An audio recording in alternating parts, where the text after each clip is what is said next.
Stefan right now fighting Cookie as well. And Cookie and Stefan, really the two best scouts Europe has had for a long time, getting just a complete stalemate out of that one, whilst Numlock is completely manhandling everything that he's seeing at the moment. And really, Broder, they're trying to catch a break, but whatever they're trying to do, there's one or more Epsilon players right there to meet them.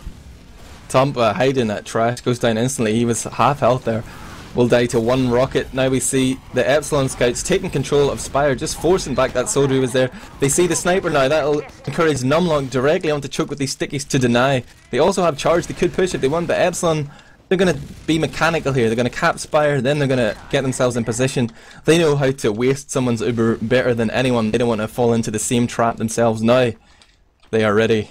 They're expecting stickies here. Ribdaw's a little bit of a fake dead there, detonated his last sticky so Numlock could see by putting out another one. And I wonder, will Ramon gamble here? They're going to go out window with two soldiers, it looks like. No, it's just Mike trying to go in and bait. It's just a little bit of bait action. They found out there's a sniper now. They don't need to commit to this push. He's lost their pocket as well. You see the scouts retreating through Valley. Epsilon just playing very safe here, very methodical. They're not going to commit, even though they had an Uber advantage. They knew they were coming up against a strong defensive position, and this is just like next level play. And the question is, are they going to push before Mike actually gets there? He is only just now spawned. He's not the roamer. It's going to take him a while to actually get there. Uber for Raymond, great dodging. I love that. He's dodging those two rockets right there, coming out from the soldier from Broder. He's probably going to get taken down. Zebasai is trying as much as possible, but you got to keep in mind there's one soldier. They cannot give the sniper space. Epsilon cannot give the sniper space. Where is he? I'm looking for Jukebox at the moment. There he is, ladies and gentlemen, as the headshot is happening. They cannot let Jukebox stand there. Stuff will die if you do so. And Raymond, he's sitting underneath that bridge. And now, finally, a little bit of pressure coming out from Numlocked. And you see everyone for Epsilon rushing in here. Bash gets taken down. Jukebox goes down to the pressure from Mike. And Cookie, only 8 HP, now gets shot down by Stefan. And Epsilon showing exactly why they're so unbelievably freaking good at this game. Numlocked with great vision, control of Choke there. Everybody else was turning around to deal with all these other players. Numlocked just slowed Broder down enough. He did a little bit of damage, survived himself with dregs of the Uber, but really controlled that, like didn't let Broder capitalize on that player behind. Now Uber is popped off here. Ramon sitting on 100% almost, and Epsilon are in position to drop the hammer. Only Rib and Marilyn are together because Zebo just died. Jukebox jumps in to act as a temporary pocket, but he's going to get separated by stickies. Those gunboats will secure his escape though, and I think they're going to have to give up the Spire already. Two of the best scouts up there. I don't want to jump in against that place. They're going to go back to last for sure. It's so unbelievably scary to see this Epsilon play. It is so unbelievably close to perfection. It scares the crap out of me. I want to make sure I'm not dreaming at this moment in time. The amount of skill Team Fortress 2 has gotten over the years is being thrown right here into this game. And Epsilon and Broder really taking it to the next level. And Epsilon in particular right now, with the Uber advantage, are going to look to close this one out, James. They forced the combo back into the spawn now, but the scouts of Epsilon aren't making a play for the point just yet. There's too many stickies there. They're going to just try and pick off these other players.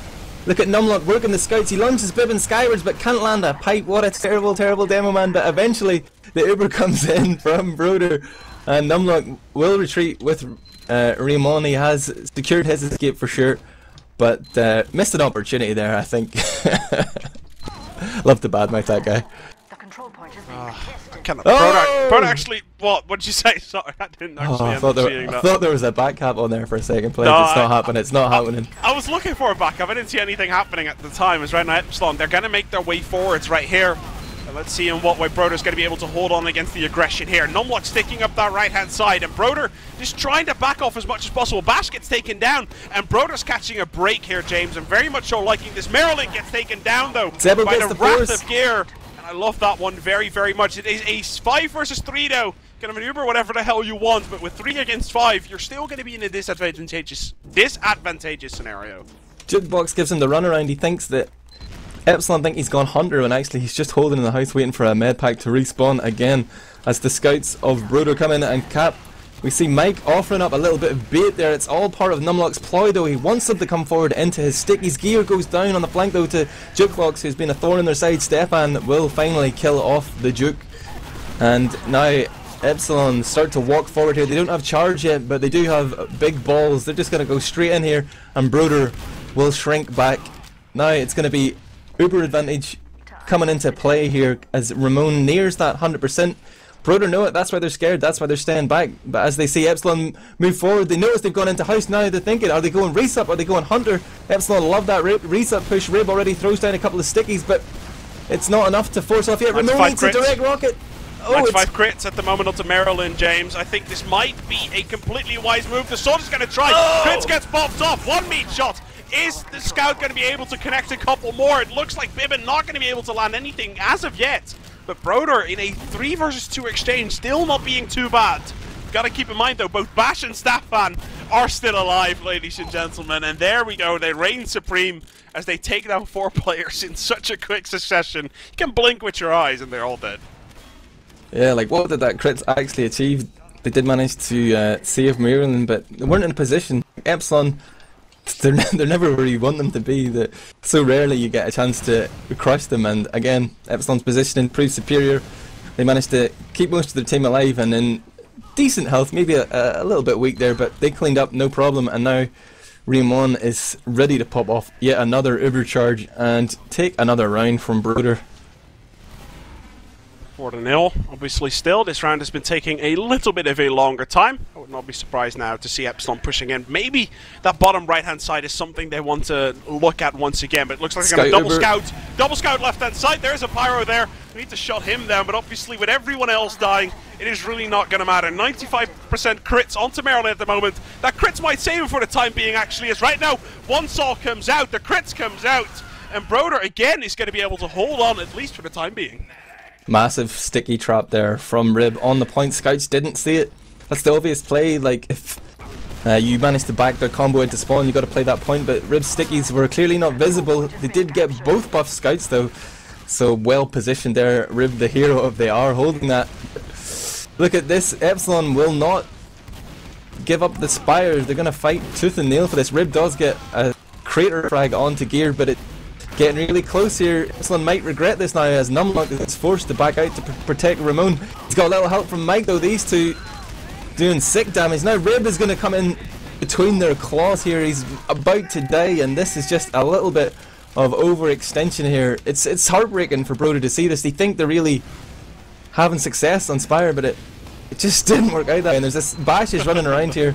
Goes top right, switches back to top left, drops down, just eating up rockets here without really much damage being dealt by Broder. Eventually Stefan comes in and goes down to Zebo, but an Uber has come in from Epsilon. Rib's got sticks on the point. He deads and doesn't get a frag for his trouble. He might just be able to hold on here. It's Tumpa versus Raymond. Will he go for the hero play? No. I think Raymond could have made himself invincible there if he ended up going on to that one. He didn't know Cookie was 22 HP, obviously, and Jukebox was about to spawn, so he probably would have ended up paying with his own life. Mr. Bash himself, though, has decided, I'm going to go and take up that revolver. He's going to cloak himself up, make his way here into last. No crit streak at the moment onto Maryland anymore. Jukebox says, as well. Yep, Jukebox going to do the exact same thing, disguise as friendly sniper, and then make his way through. Bash at the moment, he's coming through to the main area. Scouts obviously cannot see him. He is invisible. He's going to uncloak behind that. The Scouts usually check, or they hear it. Here we go, though. Is he going to get it? Misses once, misses twice, and he's going to be able to not get the kill there onto Maryland. It was a good effort, though. He had two choices. Could have gone for the point. It was already, like, well capped there. That would have been like a half-second cap, a half-second debt for Rib to save that one. But he went for the medic, and I thought he was going to get it, but whiffed it. Now Uber comes in. Ubers will be traded, but it's actually Broder who are looking poor off this one. Tumpa goes down there to Mike. I don't reckon Broder should push off this, but it looks like they're going to go for it anyway. What do I know? Rib gets a frag up top onto Raymond. That might cause Epsilon to push here. They might just go for it. Bash is respawned at Spy. He's going to stay with that Spy. He's coming in bottom left. That might open up the point for them. Maryland has survived so far, but just as I say that, he goes down to the rockets of Mike. Here's Bash trying to get a frag onto a Scout. Doesn't bother to play the point. Gets a revolver frag. Can he get two? Needs to reload. Oh, can't land the last shot onto Tumpa. And Numlock is still there on 50 HP. Ramon has just spawned, and Stefan will go spy now. It's tag team spies here from the Epsilon Scouts pledge. I will not be surprised if they're going to try and you know, Stefan now says, you know what, screw you, Bash. I'm going to try this time around. I'll show you I'm better. Really, it is 4-0 already, ladies and gentlemen. Epsilon eSports, they can take it easy. They're sitting on the Broder last. All they have to do is just take it easy, and nothing is going to happen to them. Maryland's paranoid. Oh, they've spotted the spy. Yeah, Stefan. of course, too paranoid. Loud, too loud. Of course. see. Let's see very clearly. We see Jukebox actually running that sniper rifle. I'm guessing he might as well. And the rest of Broder, together with Marilyn, are trying to build off that Uber as fast as they can. They have a little bit of a disadvantageous scenario, but obviously Stefan went down late, and then also spawned is heavy, so it's going to take a while for him to actually get in there.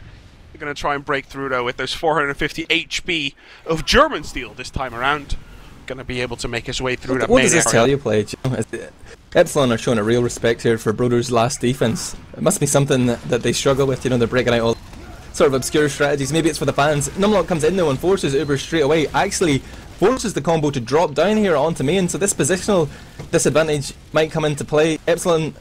Broder immediately get back up top right, and now the battle continues but without Uber charge. Again, Cookie goes down, gets baited into Numlock's stickies. Numlock's sticky in the point now. He's forcing the stickies back of Rib. Look at the position of those stickies. He's made it possible that a scout could just shoot one sticky, stand on there and cap if they wanted to, but Broder are continuing the aggression up top here. Gear goes down, Numlock goes down in the process. Stefan isn't playing scout, so it's up to Bash to make any sort of back cap attempt, but Broder seem quite happy to stay back. It's going to be tough to get that cap. I understand your point in saying that they might not show a lot of respect, but in all honesty, I think this is... You know, you don't see Epsilon doing this very often, but in all honesty, they're not in this situation very often, let's put it that way. As attacking last more than twice is really not in their nature. We're going to have to try and break through onto this one for the next time, though. As Zebasai, again, taking that Uber fight towards the enemy. With a heavy there, though, they can milk it, and they have a lot of HP to work with right now as they make their way into last. Uh-oh, Mirlin's in trouble here. The Uber comes in from Epsilon. He hops onto the fire bell and back down on a heavy spinning minigun. Unfortunate. But it's actually a man advantage here for Broder as they clean up the frags. They're going to chase down Raymond, whips out the crossbow but cannot get anything done with that. The scouts of Broder will move on to the Spire, but this is the trap they've fallen into before. The spawns are going to come in from Epsilon and they will most definitely contest the Spire. Numlock just loves to walk forward and do damage onto scouts. There already, he's chipping away at the health of Bibsy. He will have to give that one up, and he does survive, but he's going to just switch around with Cookie. Numlock's right below them and they don't realise that he's just bottom left. They've taken a lot of damage. The scouts are very weak. They did get that cap though, but realistically they need to regroup, heal up, and maybe consider going back to last. Zeb was down. Now both scouts have gone down. Soldiers behind onto Raymond at the moment. Got called. He did get taken down.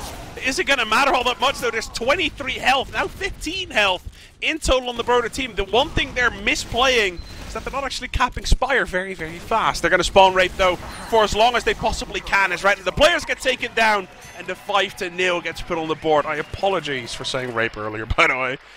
It sort of flipped out of that one. I know some people take offense, but Epsilon eSports is doing pretty much that. 5-0 is going to be the scoreline, ladies and gentlemen. This was the map that Epsilon has chosen, and now Broder very clearly says we're going to play Process and going to move on over to that map, ladies and gentlemen. So obviously for Process, we're going to take a little bit of a commercial break. After that, we'll be back with the second map here in the ESA TF2 Cup, the first TF2 Cup hosted by ESAGamer.com, and it is sponsored by Ozone, who's providing the prizes and the cash prizes. Guys, we'll be right back here with more Team Fortress 2 action at Team Fortress TV between Epsilon eSports and Broder.